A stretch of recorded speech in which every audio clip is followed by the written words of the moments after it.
He gets cast down to earth, which is eretz in Hebrew, which also is the word, one of the words for underworld.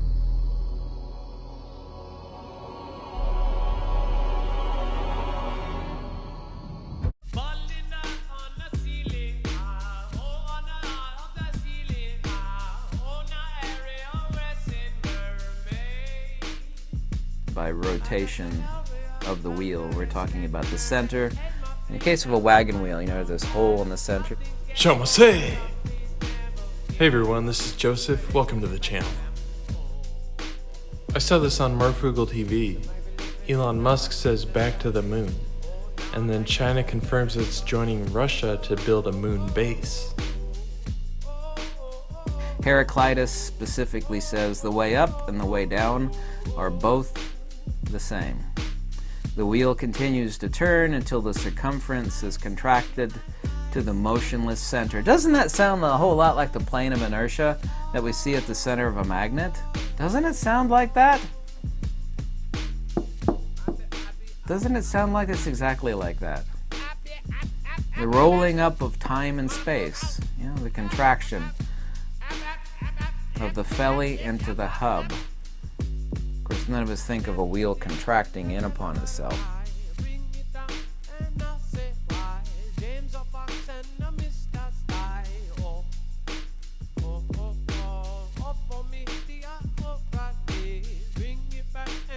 We're going to take a closer look at this article.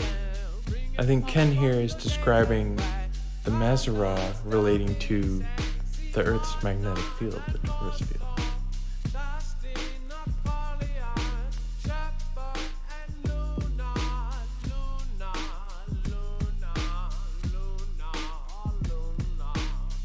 So archaeologically, you don't even need the Bible for this, but archaeologically, that's evidence of a positive afterlife. So I am in the minority. I don't think that the Old Testament presents a consistently neutral or pessimistic view of this. Mesopotamia was really pessimistic. Egypt was like, yeah, I can't wait to die.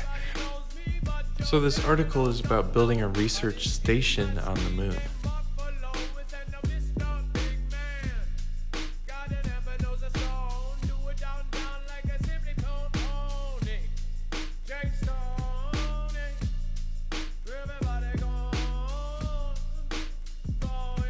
Then it says Chang'e 6 will be the first mission to explore the moon's south pole. Note again that magnetic north is south.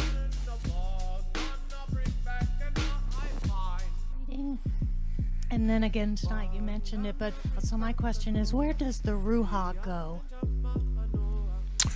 Are you talking about like upon death and all that? Upon death. Yeah. Well, let me give you the majority view here, and it's also the majority held by, I think it's fair to say, most evangelicals when it comes to the Old Testament. They will say things like, well, for the Israelite and for the Old Testament, when someone dies, their spirit goes to Sheol. Sheol is the biblical Hebrew term. It's fairly frequent. That can be translated the grave or the underworld.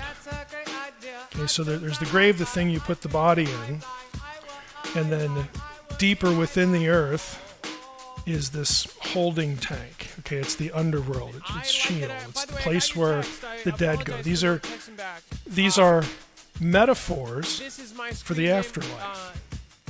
So the afterlife doesn't have latitude, longitude, spatiality, and so it's very natural to think that when we die, we put people in the ground, and obviously that's where their body stays, so their soul must go down there somewhere too.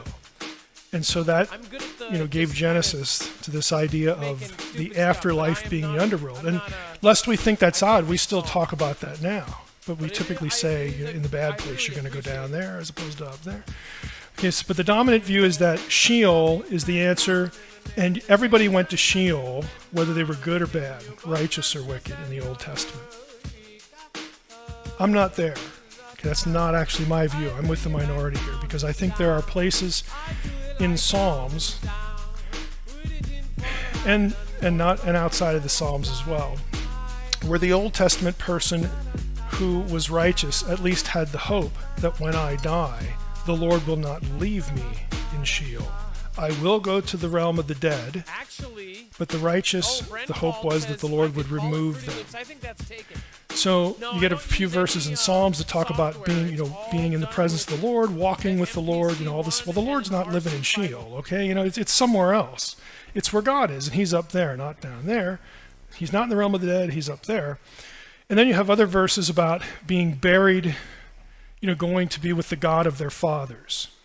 And archaeologically speaking, Israelites and other people would bury their dead with objects they used in this life. Okay, that tells you they believed that there was a conscious existence beyond this life that was, it wasn't like they were giving them fire-resistant suits, buried with them, okay? That they would give them things that they enjoyed, food, pets, toys, because the assumption was they're going to use these things in the afterlife. So archaeologically, you don't even need the Bible for this, but archaeologically, that's evidence of a positive afterlife. So I am in the minority. I don't think that the Old Testament presents a consistently neutral or pessimistic view of this. Mesopotamia was really pessimistic. Egypt was like, yeah, I can't wait to die. Of course, with the Egyptians, it started out with that was only Pharaoh. And then later on in Egyptian history, the positive afterlife was democratized to other people. But they tend to be positive. Mesopotamians are like, this is just awful. But I think Israel is a little bit different. But I'm in the minority there.